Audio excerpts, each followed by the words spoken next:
सांड और गीदड़। एक किसान के पास एक बिगडैल सांड था।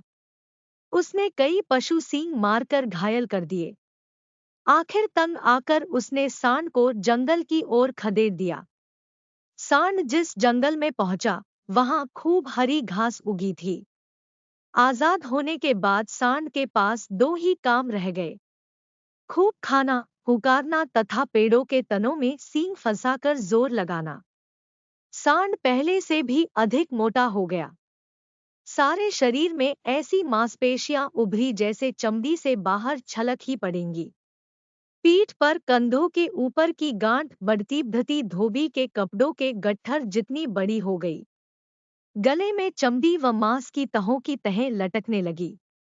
उसी वन में एक गीदड़ व गिद्दी का जोड़ा रहता था, जो बड़े जानवरों द्वारा छोड़े शिकार को खाकर गुजारा चलाते थे। स्वयं वह केवल जंगली चूहों आदि का ही शिकार कर पाते थे। संयोग से एक दिन वह मतवाला सांड झूमता हुआ उधर ही आ निकला जिधर गीदड़ गिद्दी रहते थे। गिद्दी ने उस सांड को देखा तो उसकी आंखें फटी की फटी रह गई। उसने आवाज देकर गीदड़ को बाहर बुलाया और बोली, देखो तो इसकी मांसपेशियां।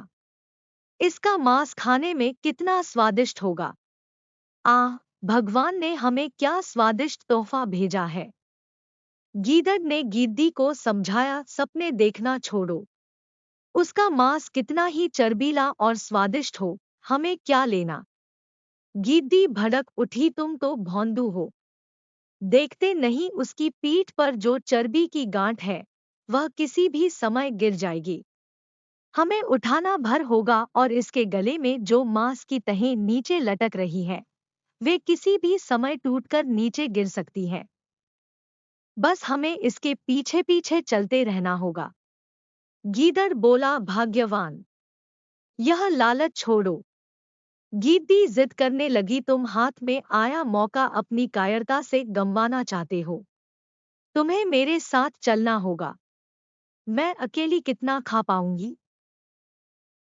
गिद्दी की हट के सामने गीदड़ की कुछ भी न चली। दोनों ने सांड के पीछे पीछे चलना शुरू किया। सांड के पीछे चलते चलते उन्हें कई दिन हो गए, पर सांड के शरीर से कुछ नहीं गिरा। गीदड़ ने बार बार गिद्दी को समझाने की कोशिश की, गिद्दी, घर चलते हैं, एक दो चूहे मारकर पेट की आग बुझाते हैं। गिद्दी की अक्ल पर तो पर्दा पड़ गया था। वह न मानी, नहीं, हम खाएंगे तो इसी का मोटाचा स्वादिष्ट मांस। कभी न कभी तो यह गिरेगा ही। बस दोनों सांड के पीछे लगे रहे। भूखे प्यासे एक दिन दोनों गिर पड़े और फिर न उठ सके। सीखा, अधिक लालच का फल सदा बुरा होता है।